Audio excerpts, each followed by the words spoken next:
guess I will, because it was absolutely crucial that this happened to me. So at the time, I was going to trade school to be a pharmacy technician.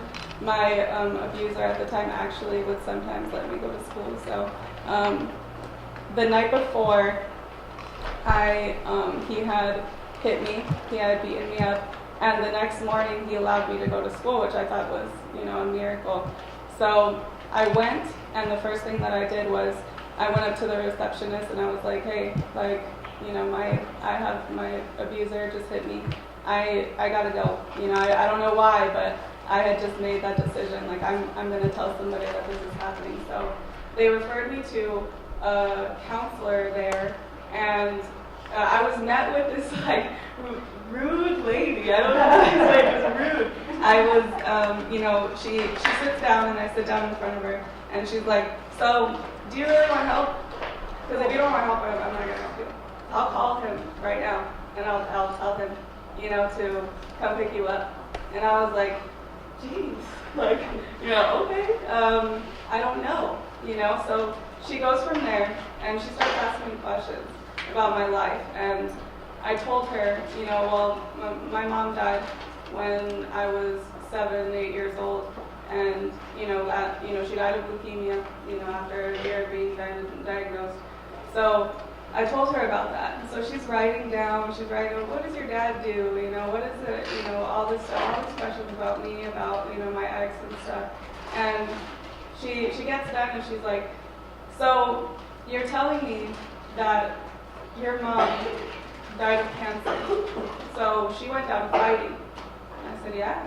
I remember those pretty much the only memories that I have of my mom is her being sick. She's like, so she went down fighting. You're going to go down because you chose a man over your kids.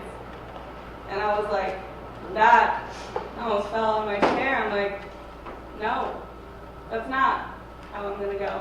And she's like, okay, we're going to sit here, and I don't care how long it takes, but we're going to call shelter after shelter after shelter until I find somebody that's going to take you. And I'll wait outside with you. Well, from here we're going to go. And I was like, oh, I have my kids. They're with him. They're back at home with him. What the heck do I do?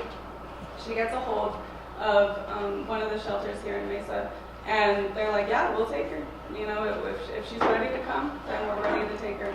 So I was like, I have to do something about my kids. I got to somehow get back home and get them.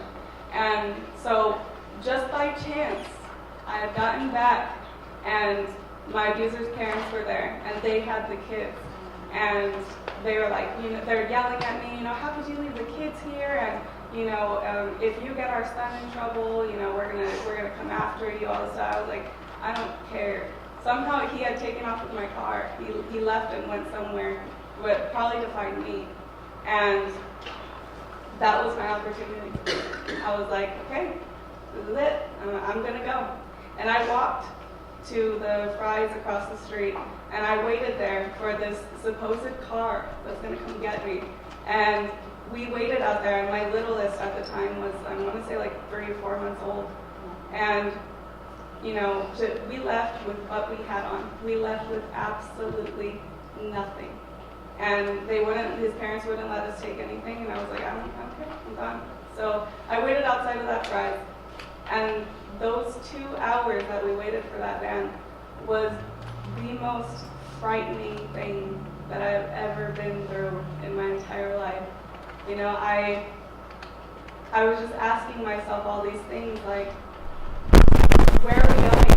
Because they wouldn't tell us where we were going. It was like top secret. What is this place going to be like? What's our future going to be? We have nothing. Where are we going to live after this? How long can we stay at this shelter before they kick us out on our butts? What's going to happen?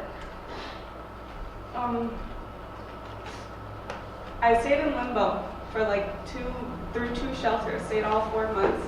I stayed at La Mesita with Claire. Actually, we were both there at the same time. And through there, I found Saving Family.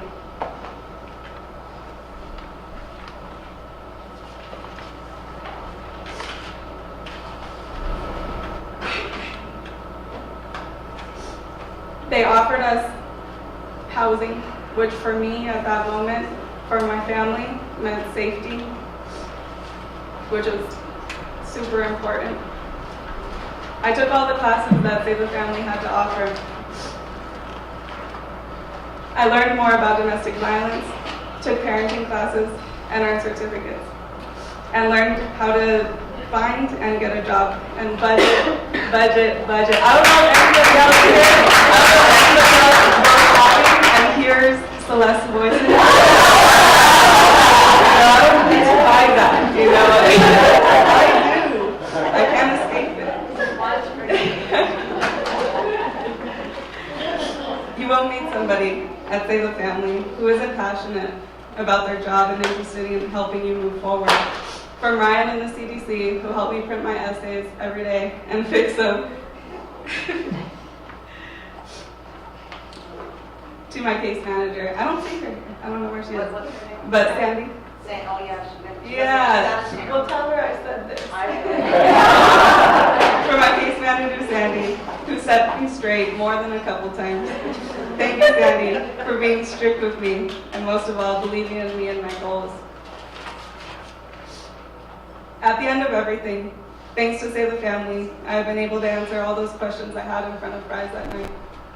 I've found secure employment, moved into my own apartment, and I'll be graduating next year with an associate's degree and a certificate in global languages.